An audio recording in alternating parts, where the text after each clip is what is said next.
We've made a number of interesting discoveries based on the autopsy results of the alien specimen you brought back. The research team is now referring to this particular variation as a sectoid, based on the unusual structure of its internal organs, which we believe to be the product of genetic manipulation. As we've seen in the field, this species also seems to harbor some sort of telepathic ability.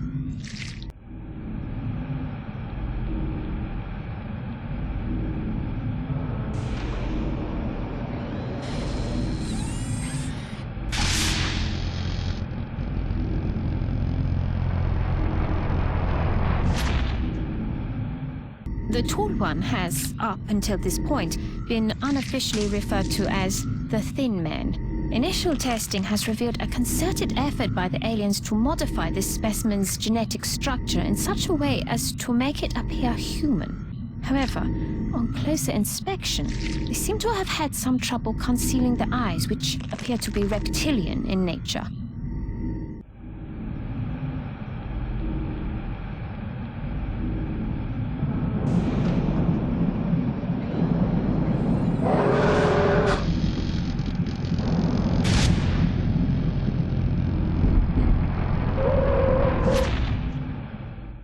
Although I'm sure you can make the connection yourself, we've designated this particular specimen as a floater. The research team is continuing in its efforts to determine how the aliens prevented the organic tissue from rejecting the mechanical components, as they seem to work in perfect harmony with one another.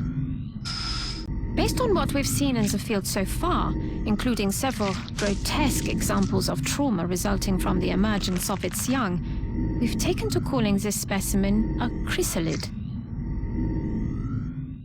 This unit appears to be a drone, which is similar to the military drones we are familiar with. This particular example seems to have the ability to repair damaged equipment.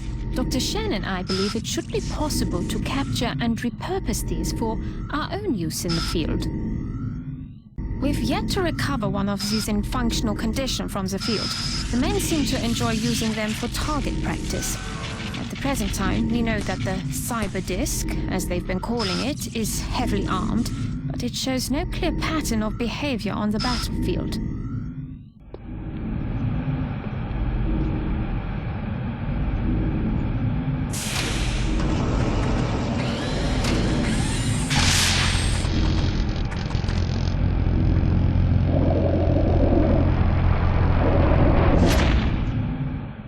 This is an extremely dangerous species, Commander. Although not physically intimidating, the psionic power that this creature wields is perhaps the greatest threat we've encountered so far.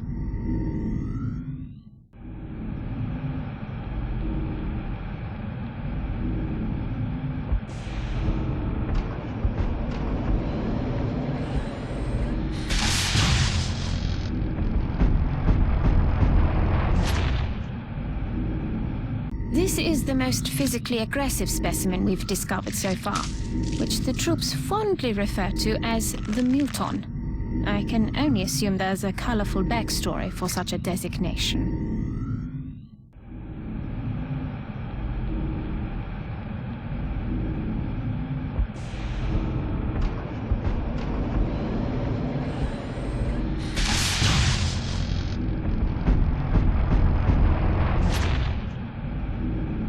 The men are calling this beast the Berserker, although it shares the same structure as the Muton. For reasons yet unknown to us, the Berserker seems to be consumed by bloodlust with little regard for its own safety.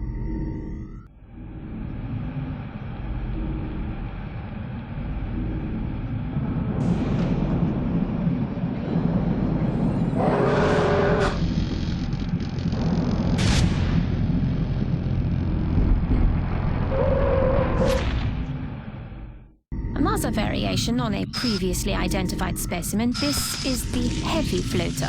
As you can see, the aliens have made substantial improvements to the armor and weapons systems available, while removing some of its exposed vulnerabilities. An extremely dangerous combatant.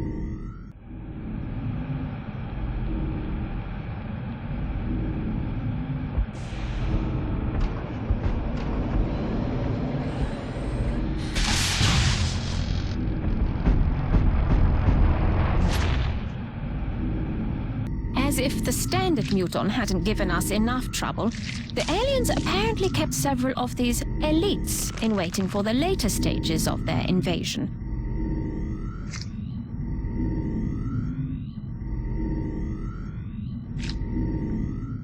This heavily armored unit is fully mechanized, though we're still not sure if it has an organic component within.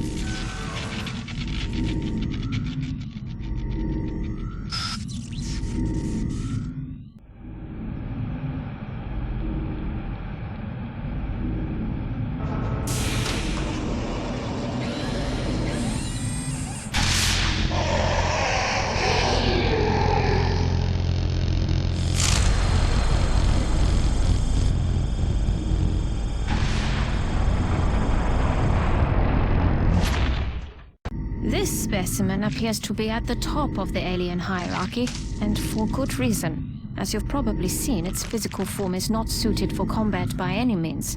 However, these elders have an incredible pool of psionic energy at their disposal, which helps to explain why the other species are subordinate to them.